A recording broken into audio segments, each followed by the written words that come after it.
Enpresen arazoak aztertzen ditugu eta gainera hauei soluzioa ematen diogu. Por sentirnos capaces de resolver problemas. Tenemos muchísimos conocimientos, nos forman muchísimo, estamos hiperformados, pero luego toda esa formación y toda esa sabiduría no sabemos llevar a la práctica. Esperientzia honetatik ikasi dudana izan da taldean lan egitea. Unibertsitatean beste lan mota batzuk egiten ditugulako eta hemengo lan motak intentsuagoak izaten dira.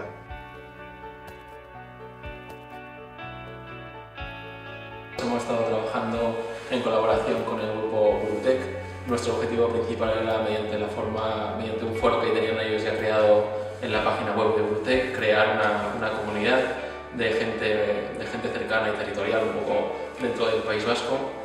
Y el objetivo era crear esta comunidad a fin de que la gente pudiese obtener información acerca de las impresoras 3D y establecer un poco contactos con gente de este mundillo.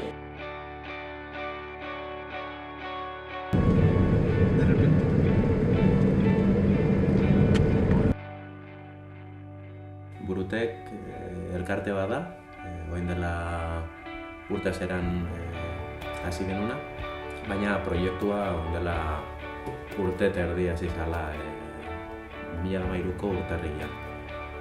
Deialdi bat egin genuen petxakutxa baten Doka Tabernan, eta gure proposamena zen Open Source Ecology mugimendua estatu batuetan hasi izana.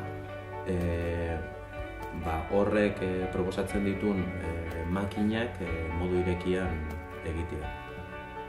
Argi ikusten dugu unibertsitatean eta garatzen den ezagutza hori modu irekian landu ezkero aukera badagola gizarteari eta baita egiten ari dian beste proiektu askoi laguntza ematea. Gazekidei proposatu genien erronka zera zen. Gu bagabiltza hainbat talde mugitzen, konektatu nahian eta talde bakoitza proiektu ezberdinetan lan egiteko aukera ematen diogu, modu irekian, nahi duen taldea gogorrera jo dezake bere proposamena, lantzeko proposamena. Eta gazekideko batzuk impresorekin, 3 dimentsioko impresorekin lan egin nahi zutela edo mundu hortan sartu, aukera eman genien handagon taldea eta forua beraiek mugitzea eta pixkat aurrera ematea. Talde horren barrun nola edukiak sartu, nola jendea kudeatu, web horrian ditugun akatsak eta hobetu behar dian gauzak guri esateko edo elkarlanean proiektu hori 3D impresoran komunitatea mugitzeana aurrera ematea.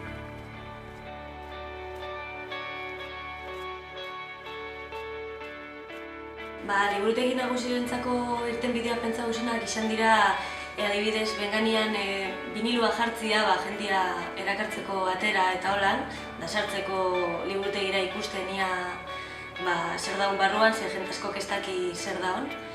Eta gero jendia erakartzia indoguz inkesta batzu jentiari, ia ezagutzen da behin dago liburutegi, zeba ez toizen, zeba holan pixkat erakartzeko jentia.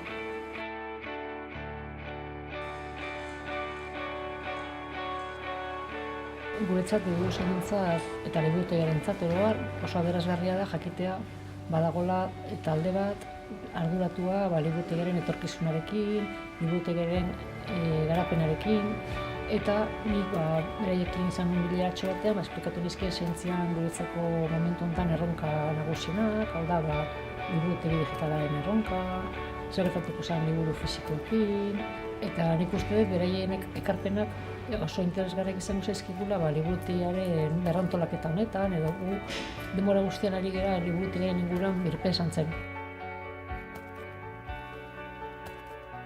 Induguna liburutegian kasuan izan da bakoitza bere arlotik proposau zelan hobetu leiken funtzionamendua eta erabilera. Orduan horren arabera indugu proposamen batzuk dagozen baldintzetan oinarrituta, zelanengo izan zeinken beste erabilera batzuk eta holan.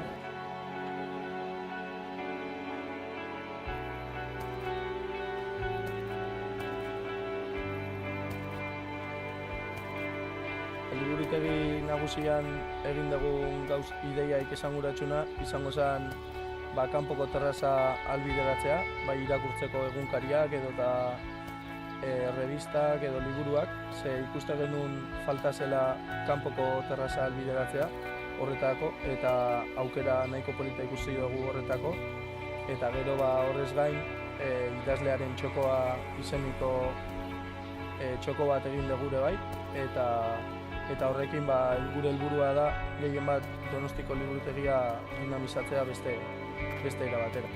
Pues creo que estas prácticas son muy importantes para poner en práctica las actitudes que desarrollamos en GASE con los talleres que ofrecemos y darnos cuenta así si de verdad tienen efecto esos talleres. Con Burutec hemos aprendido cómo se trabaja en la asociación, cómo trabajar conjuntamente con ellos, cómo hacer un grupo de trabajo, que hay que ser muy constante, que hay que tener mucha ilusión cuando se quiere llevar adelante una idea o un proyecto, porque siempre hay baches, por ejemplo en este caso que prepares un foro, pues luego hay que seguir adelante trabajando duro y constante para seguir dinamizándolo y eso. Además hemos puesto en práctica valores que promovemos los gasequides, como el compañerismo, trabajar en equipo y eso. Yo creo que ha estado muy bien lo de las prácticas.